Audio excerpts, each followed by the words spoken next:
But I think we're talking about how do we deal with the changing world order. जुन किसिमबाट अहिले आइरहेछ त्यसलाई चाहिँ बट यसमा चाहिँ I think there are two questions एउटा प्रश्न चाहिँ के भन्छ भने how have we worked till today and the second is what is the future अनि अब how have we worked in last 2255 years भन्दाखेरि this country is sovereign. Our natural resources are available. We have bumps along the way. But now अहिले चाहिँ अब यो सबै यो एउटा environment, the world global environment change भइरहेको अवस्थामा चाहिँ when everything was centric in Europe and we were part of the team and त्यो बेलामाको एउटा regional environment को situation ले गर्दाखेरि चाहिँ the foreign policy was established on that context. Now the things are changing. अब अहिले चाहिँ एउटा प्रत्यक्ष उदाहरण चाहिँ हामी युक्रेन र उसको लडाइँले पनि अब कसरी लिएर जान्छ भन्ने कुराहरू पनि हुन्छ. अब अर्को चाहिँ हामी looking into the factors of भनौँ the principles of Nepal's foreign policy, tools, objectives, गोल्सहरू अफ द मोडल्सहरू हेऱ्यो भने चाहिँ I think the approach so far has been very sometimes अलिकति युनिल्याटरल अप्रोच पनि भएको छ. बायोल्याटरल अप्रोचेसहरू mostly bilateral approaches, sometimes trilateral and mostly multilateral अप्रोचेसहरूबाट चाहिँ फरेन पोलिसिसहरू एक्सर्साइजहरू भएको पाइन्छ. अब डिटर्मिनेन्ट्सहरू हेर्ने भयो भने चाहिँ अब वी आर ल्यान्डलक्ड कन्ट्री, जियोग्राफी त्यो छ, हाम्रो स्ट्रेटेजिक कल्चर्सहरू के भइरहेछ त्यसलाई हेर्नुपर्छ. अब our resources how it is being utilise for political economy benefits होइन अनि त्यो. सो अब ओभरअल हेऱ्यो भने चाहिँ changes happen in the world but every one is surprise how changes happen. Change त भइरहेकै हुन्छ नि. 1800सबाट हेऱ्यो भने there are so many empires and अहिलेको हिसाबमा पनि आयो भने अब there are new things coming up.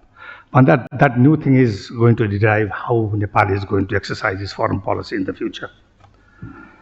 अब त्यो भन्दाखेरि चाहिँ let me just highlight a few things. एउटा चाहिँ के भने yes 2050 मा के हुन्छ त, who is going to be the largest economy with the assessments today, it might change tomorrow. होइन भन्दाखेरि China, India and US. But when you look at the orders or अहिलेको हेऱ्यो भने technology is playing so important part. So there can't be a भनौँ न अब टेक्नोलोजीलाई चाहिँ avoid गरेर चाहिँ this type of order will come tomorrow भन्ने किसिमको पनि छैन. But so who is leading the technology? अनि टेक्नोलोजीमा पनि what we must understand is technology is not a state thing. It's not sponsored by a state. It's sponsored by non-state actors. It's sponsored by companies.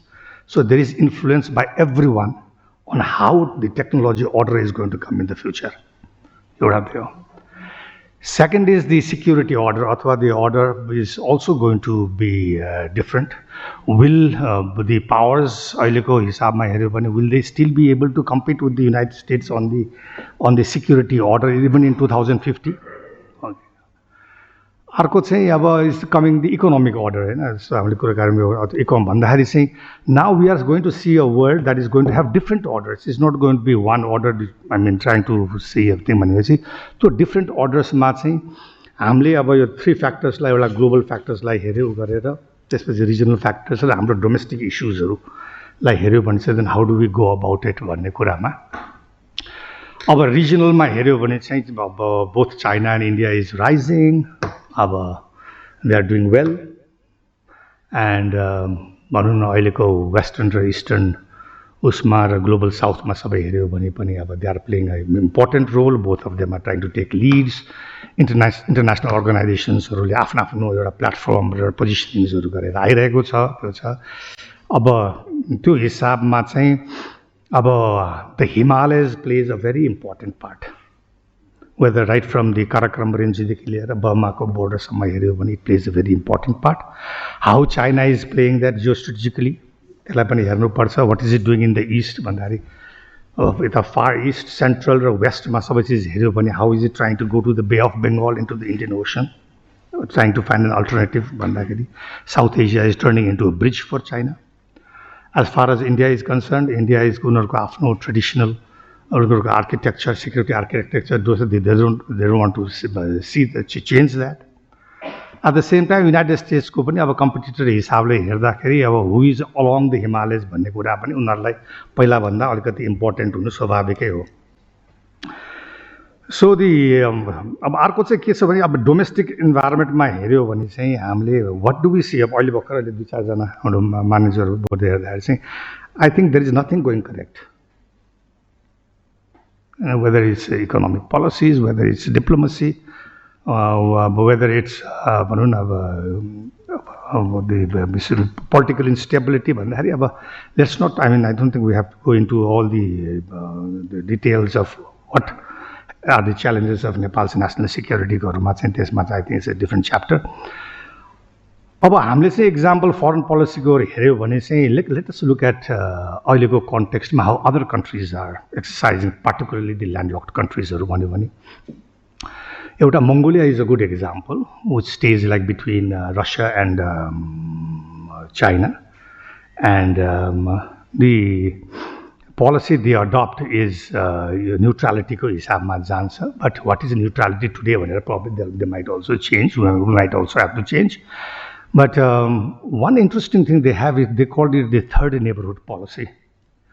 And China, US, South Korea, and Japan are their third neighborhood policies. So they adopted this.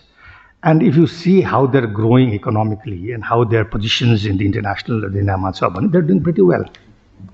The other example in Africa would be Botswana. Botswana is mostly focused on economic aspects, but the South African Development Community, they try to head that, and South Africa has a good relationship, so they prosper as a more as a economic resources. So they call it the self-policing or self-governance. They apply their policies. And the other income in Central Asia is Kazakhstan. Kazakhstan they base their foreign policy on economic and political security line. They base they balance the relationship between Russia and the United States. The United States is not along the borders. They apply the foreign policy called the multi-vector foreign policy. That is, you're saying, it's a triangulations between the major powers, Russia, China, US, like say, deal garne bhanne hisable garera cha. So basically, it's like non-alignment, but I mean, it's a non-alignment, but it's no more than non-involvement also. So they do non-alignment, but they do get involved in decisions making in international issues on their own. What are the options open? Just I mean, say debate foreign policy. We always debate about non-alignment. But what actually non-alignment? I think there is a very much differences between what non-alignment is and neutrality is for tomorrow. One example we can maybe look into is the zone of peace that in 1971 Indonesian President Lera Agosizoro. This is a zone of peace, freedom, and neutrality. That was brought in 1971, and Nepal brought this out also as zone of peace, not for freedom and neutrality, but zone of peace in 1975. So this is one aspect of a non-alignment via multi-alignment. So about the other options really world there is coming out is the active non-alignment policies. So an active non-alignment it may not mean neutrality. It can take a position, but stand in certain international issues. It can stand. Okay, like Nepal has been practicing. Russia-Ukraine war, the aggression, Russian aggression. People debate about if Nepal was neutral, why did it take a stand against the aggression? So actually, hamle non-alignment bhandakari pani non-alignment, active non-alignment pani gariraha raihchau भन्ने कुराहरु पनि छ. And what I personally feel say with whatever I am doing is non-alignment भन्ने चीज will stand no more in this world now. There has to be another option found. अब त्यो other options भन्दाखेरि चाहिँ when the global अघि मैले भने ग्लोबलको उसमा चाहिँ when there are going to be different ordersहरू I think Nepal also should look into what non-alignment को positioningमा चाहिँ what other options can come in politics. In economics, it can be multi-alignment. It can go into economic policies and multi-alignment. Security, it can be, अथवा defense policy, it can be smart alignment.